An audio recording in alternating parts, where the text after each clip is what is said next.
Mamerina fiarabananao manaraka ny fampizarana izay totsika eto amin'ny pejy zava-manahirany vehivavy araka ny efa nazavaiko tamin'ny vidéo alohan'izao vidéo izao zany dia miavaka ny fampianarana isaky ny alahady izay ataontsika eto amin'ny pejy zava-manahirany vehivavy amin'ity volana marsa ity noho ny fankalazana ny 8 marsa ka tsy ilay fampianarana soratra masina lava be zany no ataontsika mandritra n'ity volana marsa ity fa toriteny fohy akana lesona mivaingana avy amin'ny tantarana vehivavy ao amin'ny baiboly izay efa nitanisaiko amin'ilay vidéo talohan'izao moa ireo toriteny rehetrarehetra anankidimy izay arahantsika amin'ity volana marsa ity. Ka ny tenin'Andriamanitra izay anjarantsika voalohany zany androany amin'ity alahady voalohany ity dia avy any amin'ny testameta taloha ny mpanjaka voalohany toko 710 vakitsika ny toko 2 manontolo dia ny andininy voalohany ka hatramin'ny 420. Fa mialohany hamakitsika an'izany dia hiara hivavaka aloha tsika. Saotranao izay Jesosy io, saotranao izay ry Andriamanitra ray sy zanaka ary fanahy masino, misaotranao izay ilay Andriamanitra ndriana nahary ny lanitra sy ny tany, nahary ny lehilahy sy ny vehivavy, nahary ny zavatra rehetra eto amin'izao tontolo izao araka ny endrikao sy ny tarehinao ny nanamboaranao ny vehivavy sy ny lehilahy ary tsara ny nanamboaranao ny zava-drehetra nefa noho ny fahotanay olombelona, noho ny etraketraky ny ataonay olombelona dia simba tanteraka na ny fifandraisanay olombelona aminao na ny zavaboary izay nataonao hanjakanay, lasa nompotenay amin'ny fanjakanjakanay ka betsaka Andriamanitra ny loza ateraka izany tsy fanajanay ny nanamboaranao anay sy ny andraikitra napetraka ao aminay izany. Indrindra fa ho anay malagasy monina any Madagasikara amin'izao fotoana andalovan'ny cyclone izao dia betsaka ny very-hevitra noho ny fahasimbana izay mba kely ananana efa miaina ao anatin'ny fahantrana sy fahoriana tanteraka nefa dia mbola rava ny rano sy ny rivotra na ny fambolena na ny fananana na ny trano. Jesosy io mamonjೆ anay, mamindra fo aminay tahaka ny namindranao fo tamin'ity vehivavy mpitondra tena tany amin'ny tany maina nefa dia novanginao tamin'ny alalan'ny mpanomponao ity ka nomenao fiainana, natsanganao tamin'ny maty ilay zanany vavy ilay tokana nananany ka nomenao fiainana sy fahavelomana izy. Omeo fiainana sy fahavelomana koa Jesosy izay rehetra miaino sy manaraka an'izao fampianarana izao, indrindra fa ny vehivavy. Dia amin'ny anaranao no metrahana sy hanankinana izany vavaka izany. Amen. Ny tenin'Andriamanitra izay anjarantsika androany dia araka izay voasoratra ao amin'ny mpanjaka voalohany toko 7:10 ny andininy voalohany ka hatramin'ny 420 mivaky toy izao amin'ny anaran'i Jesosy. Ary Elia Tisbita isan'izay ny vahiny tany Gileada dia nilaza tamin'ny Ahaba hoe raha velona koa ny Tompo Andriamanitry ny Israely izay topoiko dia tsy hisy ando na ranonoran'akory amin'izao taona izao raha tsy araka ny teniko ihany. Raha velona koa ny Tompo Andriamanitry ny Israely izay topoiko dia tsy hisy ando na ranonoran'akory amin'izao taona izao raha tsy araka ny teniko ihany. Ary tonga taminy ny tenin'ny Tompo hoe miala teto ianao, miala teto ianao dia makanesa any Atsinanana ary mihere any anilan'ny renirano Kerita izay any Atsinanan'ny Jordana. Koa ny renirano no hisotroanao, ny renirano no hisotroanao ary ny goaika dia efa nodidiko hamelona anao. Ary ny goaika dia efa nodidiko hamelona anao any. De lasa izy ka nanatanteraka ny tenin'ny tompo, nandeha ka nitoetra teo anilan'ilay renirano Kerita any atsinanan'ny Jordana. Goaika tokoa ny tonga nitondra mofo sy hena ho azy isa-maraina ary mofo sy hena isan-kariva, ary tamin'ny renirano no nisotroany. No ny ela nefa de ritra ny renirano no ny tsy fisiany ranon'orana tamin'ny tany. De tonga tamin'ny Elia indray ny tenin'ny tompo hoe: miaingandray! Miaingandray rehefa ritra ny renirano ka makanesa any Zarefata, izay momba any Sidona, de mitoera any. De miaingandray Elia de nakany Zareta. No ny teo ambavahadin'ny tanàna izy de indro nisy vehivavy mpitondra tena nanangona kitay hazo teo. No ny teo ambavahadin'ny tanàna Elia vao tonga hiditra ny tanàna de avy de vehivavy no hitany vehivavy mpitondra tena nanangona kitay hazo, de niantso azy Elia ka ny teny hoe: miangavy anao aho, miangavy anao aho, mba hitondray rano kely amin'ny siny aho mba hosotroiko.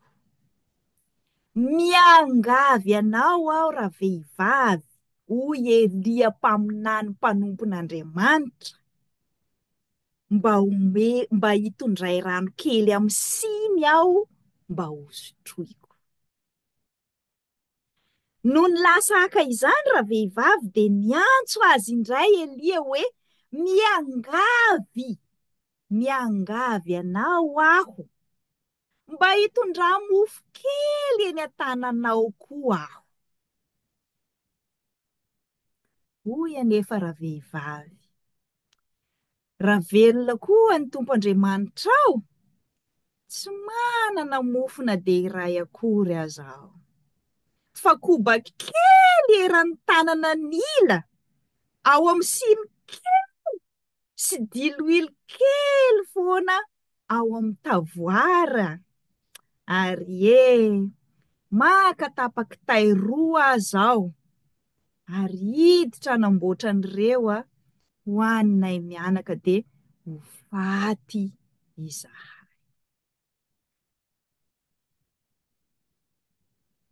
Hoy Elia taminy: aza matahotra ianao raha vehivavy, fa andeha miditra ka manaova arak'izay lazainao zay.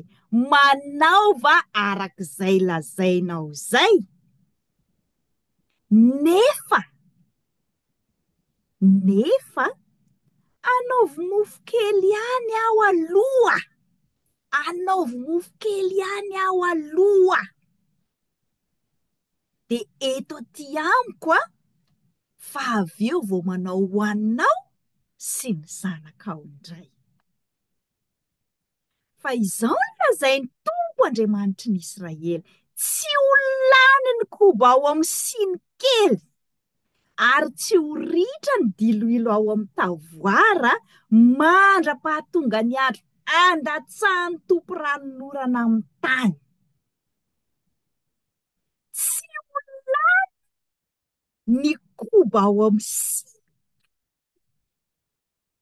ary tsy ho ritra ny diloilo ao amin'ny tavoara mandra-pahatonga ny andro andatsahan'ny tompo ranon'orana amin'ny tany. De nandera vehivavy ka nanatanteraka ny tenin'ny Elia, ary izy sy raha vehivavy mba amin'ny ankohonany, zany hoe Elia sy ilay vehivavy sy ilay zanany vavy de nanankoanina elaela. Tsy lany ny koba tao amin'ny siny kely, ary tsy ritra ny diloilo tao amin'ny tavoara, araka ny tenin'ny tompo izay nampilazainy any Elia. Teny toy ny tantarany amin'ny 11. Taty aoriana dia narary ny zanak'ilay vehivavy tompontrano ary mafy indrindra ny aretiny ka efa tsy nisy fofinaina intsony ilay zaza. Dia hoy ravehivavy tamin'ny Elia, hoy ravehivavy tamin'ny Elia, moa mifaninona kory izaho sy anao ry lehilahin'Andriamanitra? Tonga ty amiko hampatsiaro ny fahotako va anao ka hafaty ny zanako? Hoy Elia taminy, omeo ahy ny zanakao omeo ahy ny zanakao.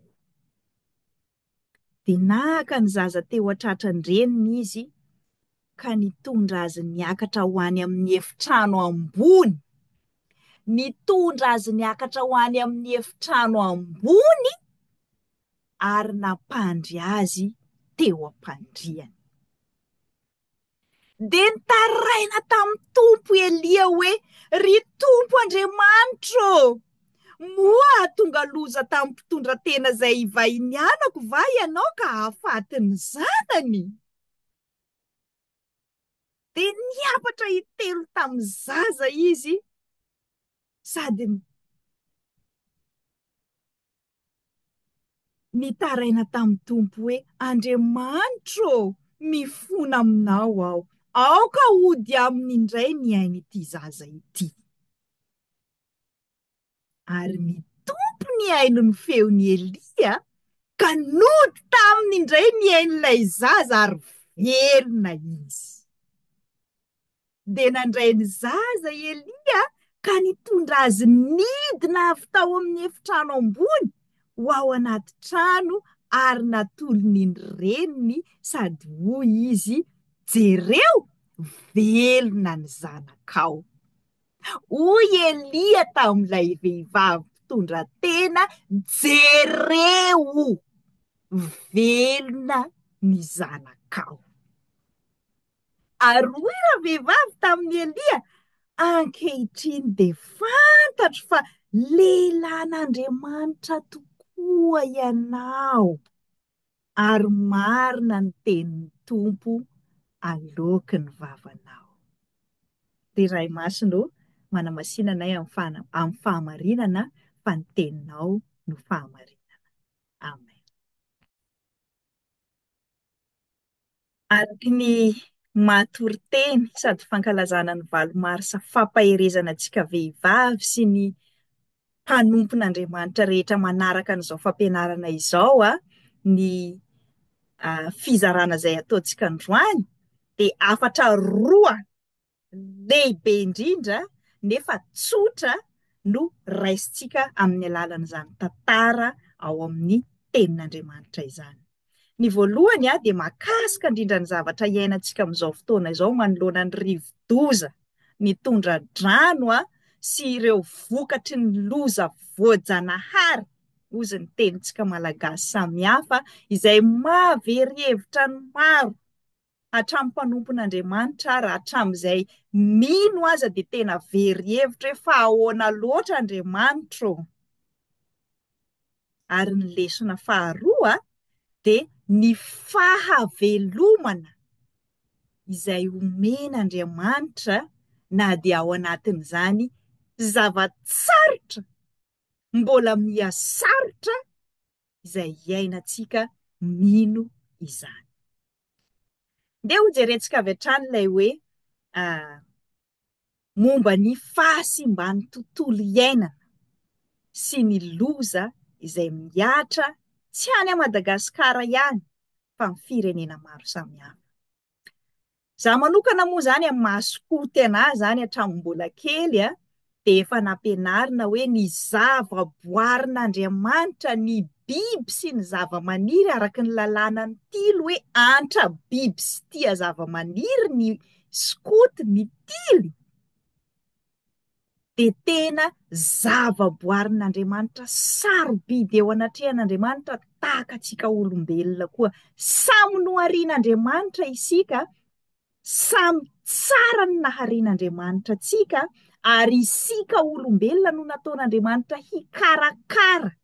Ny fikarakarana dia tsy maintsy miainga avy amin'ny fitiavana aloha. Izay vao lasa antra ny biby sy ny zava-maniry isika.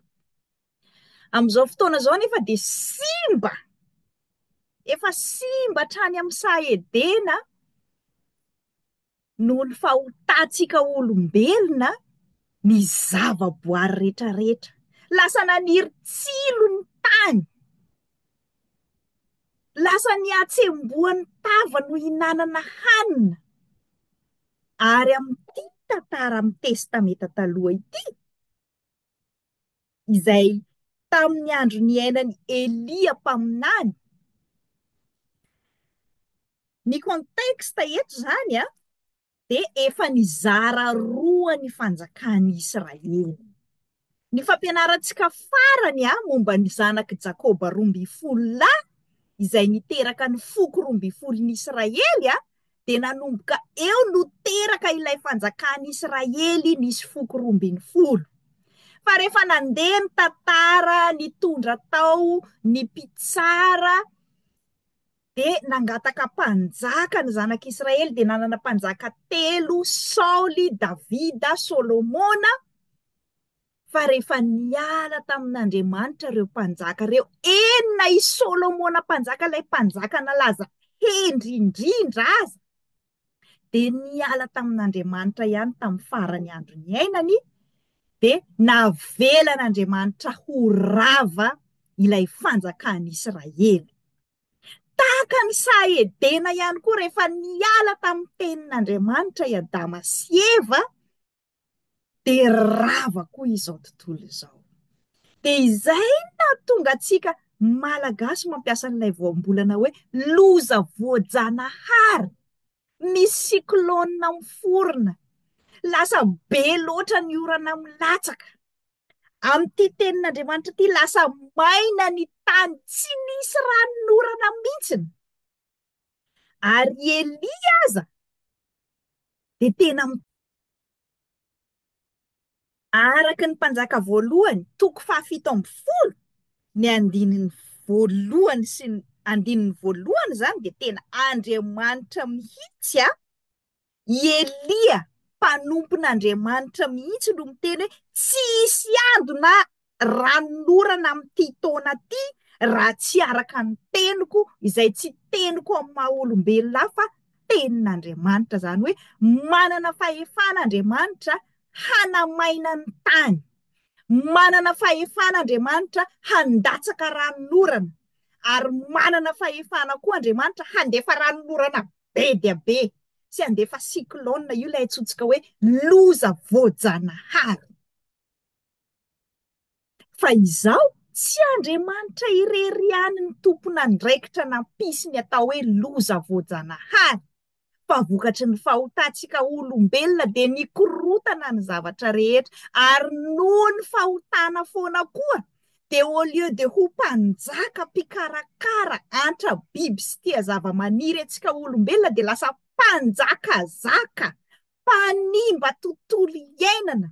Za dia mahita olona maro mpitoraka alika, mpamono izao biby rehetrarehetra zao, afa hoe ampiasaina hatao sakafo ivelomana araka ny nanamboaran'Andriamanitra anazy, fa tena hoe ampijaliana, vonoina. Asa moa nahoana reny akoho ampiadivina reny? Fa lasa ataontsika fitaovana fotsiny, tsy misy fitiavana mihitsiny ny zava-boarin'Andriamanitra. Dia misy koa moa ny sasany tonga any amin'ny extrême hoe lasa végétarien izy. Maro ny antony, mety ara-pahasalamana io, mihinana hena be loatra, dia lasa tsy mahazo mihinana an'ireny intsony, dia lasa végétarien. Ny aty ivelany moa zany dia mahita mihitsy ny tena trop loatra ny famonoana zareo an'ireny, ohatra hoe omby akana hena reny akoho tena hoe tsy tiretena ohatran'ny olombelona tsony fa omena fanafody omena n'izao zavatra rehetrarehetra zao tsy tiretena ohatran'ny biby azafady de maro ny manapa-kevitra hoe aleoko tsy mihinana an'ireo fa tsy mifanaraka amin'ilay nanomezan'Andriamanitra anazy tsony a tsy karakaraintsika tsony ny akoho amam-borona anie tsy maintsy ho faty izy fa tsy aina lavabe oatra atsika e de hoanitsika no nanamboaran'Andriamanitra anazy fa tsy hoe ny trondro kely mbola vao mitombo a any anaty rano no avy defa alaina sahady amin'ny arato kely maso tsy afaka mitombo sy mivelatra sy miaina kory avy de hoanitsika alohan'ny fotoana ny fahasimban'ny tontolo iainana ny mahatonga ny ataontsika hoe loza voajanahary de tsy avy amin'Andriamanitra fotsiny ihany sy ny fahotany zanak'olombelona fotsiny ihany fa misy koa tena zavatra ataotsika olombelona simba ny tontolo iainana avion firy miakatra sy midina manimba ny couche d'ozone amin'ny tany mandroso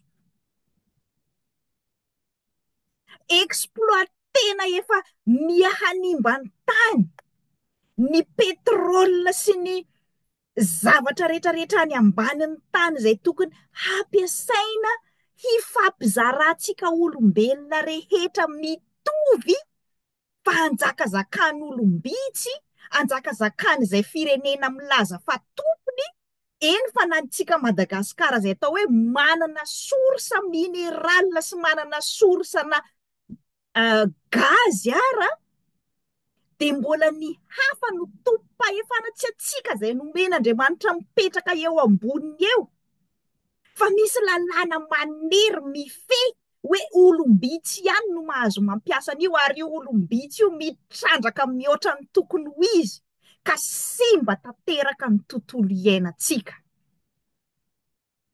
samy mandray anjara daholo zany na Andriamanitra zay maneho ny fahefany na isika olombelona zay manimba ary ny tena mampalahelo betsaka ireo mpanimba amin'ny firenena ty ivelan'ireo efa tonga saina hoe tena nanimba loatra zahay nefa miaraka victime isika rehetrarehetra izay no mahatonga famatsim-bola be dia be amin'ny resaka projet environnement amin'izao fotoana zao hoe tena nanapa-kevitra ny fivoriana iraisam-pirenena momba ny tontolo iainana hoe mila manarina amin'izay tsika fa efa tafahoatra loatra de reny projet fanarenana reny zay indrindra isika amin'ny tany mahantra no victime indrindra amin'ny fahasimban'ny tontolo iainana de mbola manana fahefana kelikely ambonimbony kely amintsika samy mahantra koa ka manana akse amin'ireny vola reny a no mbola manodikodina an'izany amin'ny zavatra hafa fa mbola tsy tena hanarenana ny tontolo iainana koa mody atao fotsiny hoe miaraka mandeha mamboly azo de alaina sary de alefa any amin'ny mpamatsy vola hoe io fanamboly zahay tsy tondrahana tsy arana maso tsy asiana zeza tsy misy suivi tsy mandeha amin'izany tsony ny ambony budget fa samy mikepoka ny azo manao fiainam-boalavo miaraka manimba ny tontolo iainana isika rehetra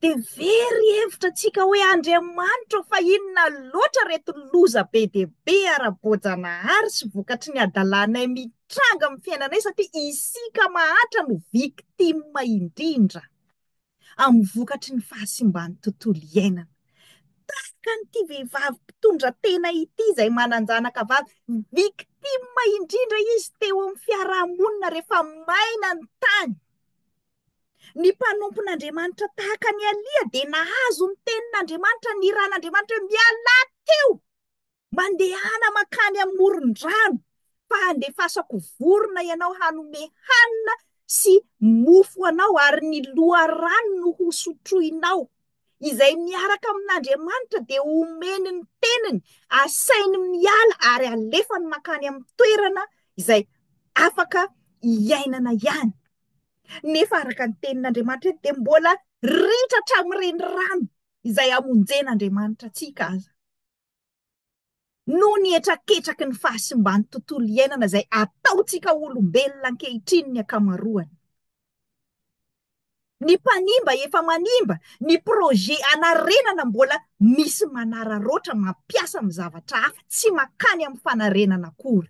Miasimba, miasimba. Ary ny mahantra ny mpitondra tena ny vehivavy dia isan'ny victime indrindra tahaka nyity vehivavy mpitondra tena ity.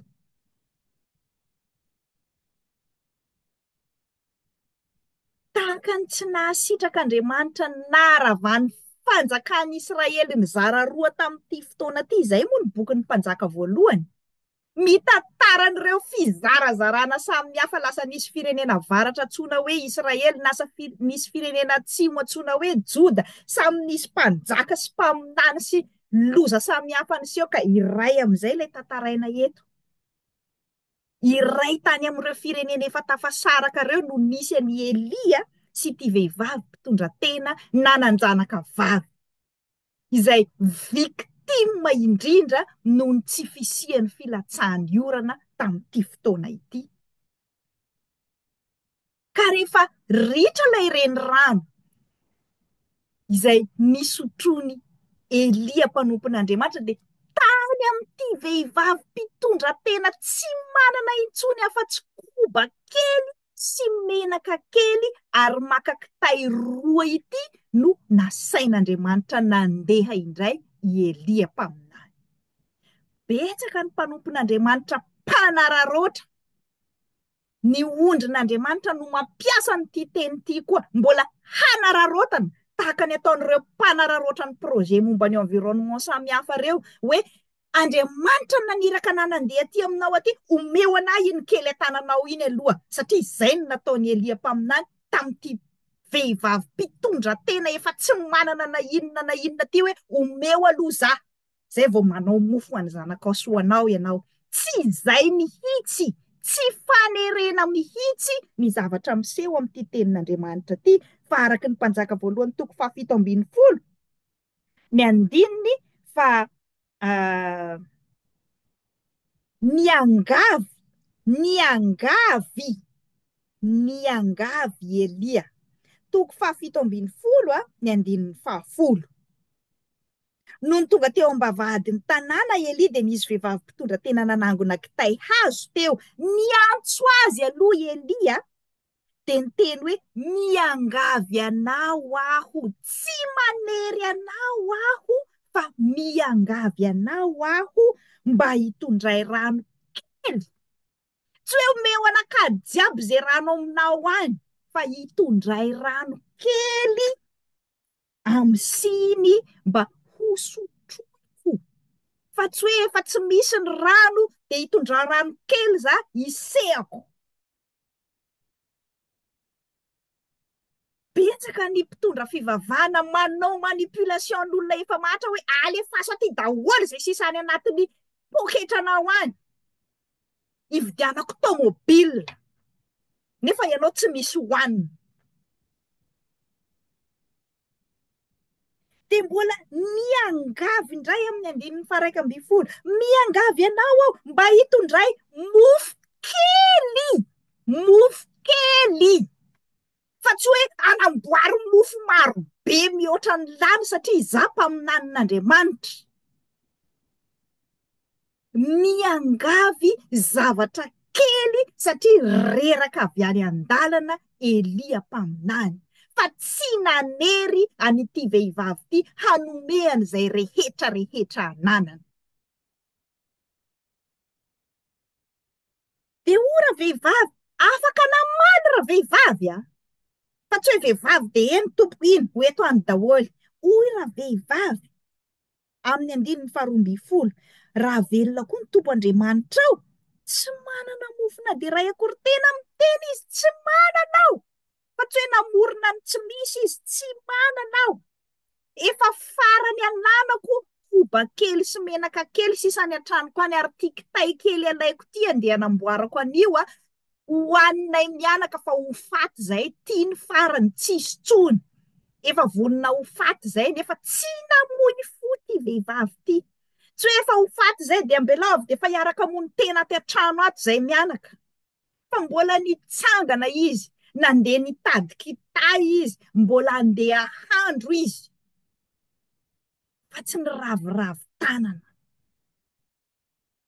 Ary tao anatin'izany izy mitsangana manao an'izay kely sisananany ao anatin'ny famoiza-po izany no mbola tonga ny mpanompon'Andriamanitra miteny aminy hoe omeo kely amin'iny kely ananana hoiny aho.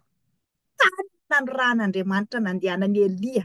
Mbola nisy olona maro, mbola nanana maro noho n'ity vehivavy ity tamin'io tany efa maina io fa tany amin'ity vehivavy mpitondra tena ity no nanorahan'Andriamanitra ny Elia nandeha. Dia tsy nanao ty vehivavy ty, mba olo karakory koa manao ty raha fa kely ty, mbola ho alay baiko anao koa andana mandehany fa manadala olona. Tsy nanao an'izany ty vehivavy ty. Fa ozy Elia koa hoe andana ary ataovy araka an'izay teninao zay, nefa omeo kely aloha za dia avy eo manana kely koa anao, fa Andriamanitra no efa miteny fa io kely io dia ho ampy anao mandra-pilatsahany orana indray. Mbola ho alefan'Andriamanitra indray ilay orana, dia mbola hamokatra indray ny tany. Fa io kely anananao io dia ho ampy anao mandra-pahatonga an'izany, fa tsy hoe tsy asa tsony ianao rehefa miaraka amin'Andriamanitra fa avy dia hitombo azy eo ny ariary zato ampandrinanao. Vehivavy mpitondra tena eto no miasa mamelona ny zanany vavy, nefa mbola manaraka ny tenin'Andriamanitra koa, mizara izay kely ananany ho any asan'Andriamanitra. Tena seho ny tenin'Andriamanitra tokoa fa tena ampy elaela niara-nipetraka tao izy telo. Fa izao tsy vitan'izay hoe fa nisy mpanompon'Andriamanitra ato an-tranoko ato dia mitombo azy eo lay sakafo kely dia milamina ny fiainanay, fa izao narary indray kay ty zanaka vavy tokany ty mpitondra tena ty mbola ao an-trano ny Elia, ka nahatonga nyty vehivavy ty niteny tamin'ny Elia, moa akory moa izao sy anao?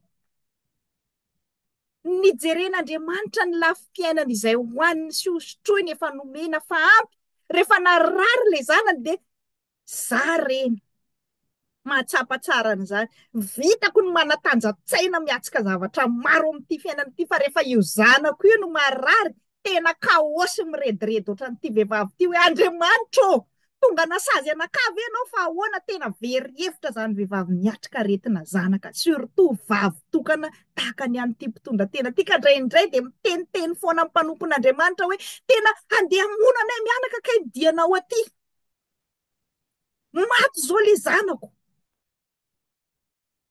Zany ataontsika vehivavy, tsapako zany, iainako zany, tsy nanome tsiny Elia hoe avy koa anao, tsy hitanao re sakafo fanomen'Andriamanitra anao re dia mbola zany koa ny ataonao. Tsy atopoko, tsy izany ny ataon'ny mpanompon'Andriamanitra amina vehivavy tratrana tena hoe adi-tsaina, korotana hormone, indrindra rehefa miatrika ny fahafatesana mihitsy ny eto tena efa maty, efa tsy nisy fofinaina tsony ilay zazavavy.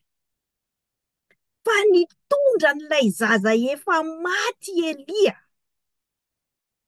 niakatra tamin'ny efitra ambony, misy heviny teolojika lalina izany amin'ny testamenta vaovao zany, miakatra amin'ny efitra ambony tahaka ny nataony Jesosy nitondra an'ireo mpianany, niakatra tao amin'ny efitra ambony, nanao ny fanasany tompo farany talohany nandeha nanomboana azy tamin'ny hazo fijaliana izany. Vehivavy, zazavavy efa maty no nentina niakatra tao amin'ny efitra ambony.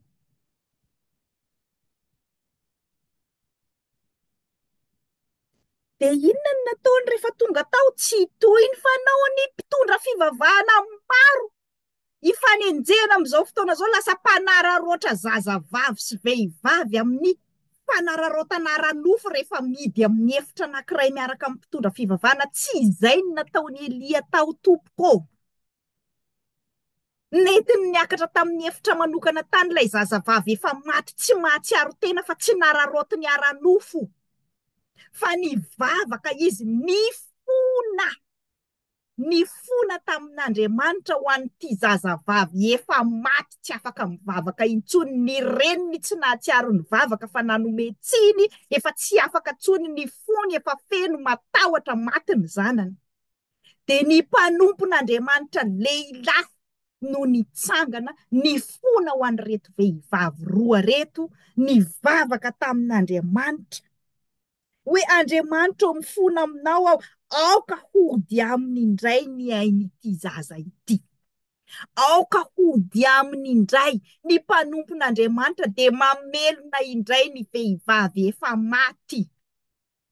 Tena ity tenin'Andriamanitra ity rehefa nitsangana ilay zaza dia natolotra Eliany reniny hoe raha vehivavy jereo sokafy ny masonao, velona ny zanakao. Tahaka ny tenin'Andriamanitra izay mbola ianarantsika manaraka amin'ity fankalazana ity, Jesosy koa rehefa nanangana n'ilay zazavavy tamin'ny maty dia nanolotra n'ilay zazavavy tamin'ny reniny, tahaka ny nataony Elia eto, mamelona ny vehivavy na dia efa maty aza Andriamanitra. Tsy hoe lasa vadin'ity vehivavy mpitondra tena ty Elia dia izay no namonjen'Andriamanitra azy, tsy hoe rehefa nahazo vady dia afa-kenatra tamin'ny fiarahamonina fa sady lasa nanambady-paminany vao velona izy mianaka. Tsy atopoko, tsy mpifaninana akory i Elia sy ity vehivavy ity. Tsy hoe nahazo vady izay vao tafarina indray aho tamin'ny fiainako, fa Andriamanitra namelona n'izy mianaka reto, tsy tamin'ny alalan'ny lehilahy mihitsy. Ny lehilahy no nifona sy nivavaka ho azy rehefa fa maty finoana sy maty ara-batana izy roa.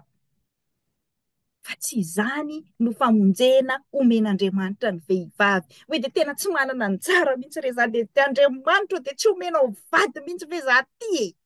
Izay ihany no famonjena haiko azonao omena ahy. Tsy mpifaninana akory i Elia sy ity vehivavy ity, nefa nahita fahavelomana, nahazo fiainana rehefa niaraka tamin'ny tenin'Andriamanitra sy mpanompon'Andriamanitra marina nifona sy nivavaka ho azy ity vehivavy mpitondra tena ity sy ny zanany vavy. Arak'izany raha vehivavy, indrindra amin'izao fankalazana ny valomarsa izao, mamoy fo ve ianao? Tsy misy raisina intsony ve ianao fa ny kely nananana koa aza ny mbola ravany siklôna sy ny tondra-drano? Manamelo tena ve ianao hoe avy amiko ve zao Andriamanitra? Tonga aminao ny tenin'Andriamanitra androany, miteny aminao, jereo velona ny zanakao. Mamelona antsika Andriamanitra. Ny valomarsa dia famelomana indray ny vehivavy tsy nanan-joty eto amin'izao tontolo izao. Novelomin'Andriamanitra tamin'ny alalan'ireo vehivavy feminista, aktivista, niainga avy tany ivelan'ny fiangonana sy teolojianina feminista, isam-pinoana rehetra tsy kristianina fotsiny ihany. Ny vehivavy amin'izao vaninandro iainantsika izao maneke jereo favelomin'Andriamanitra isika vehivavy. Andriamanitra no manangana antsika vehivavy, koa raiso ny fananganana izay omen'Andriamanitra anao. Andriamanitra rehefa mamonjy antsika olombelona dia mila antsika amin'ny finoana no tanana vida. Na dia hoe ny fiangonana ara zao vao maika miemotra, vao maika manaratsy vehivavy, vao maika manapaka ny fahafahan'ny vehivavy mianatra sy iroso amin'ny ordinasiona, tsy mahazo mankalaza ny 50 taona nampianarana teolojia anazy. Tsisy fanantenana intsony izany, fa Andriamanitra amin'ny alalan'izao tenin'Andriamanitra zao, amin'ny alalan'izao fankalazantsika ny valomarsa zao no mitsangana mamelona indray atsika vehivavy, mitsangana aza matahotra, raiso ny famonjen'Andriamanitra anao, ary zarao ny fiainana izay omen'Andriamanitra anao. Dia ho an'Andriamanitra irery anie ny voninahitra izay efatra azy hatramin'ny taloha indrindra ka ho mandrakizay. Amen.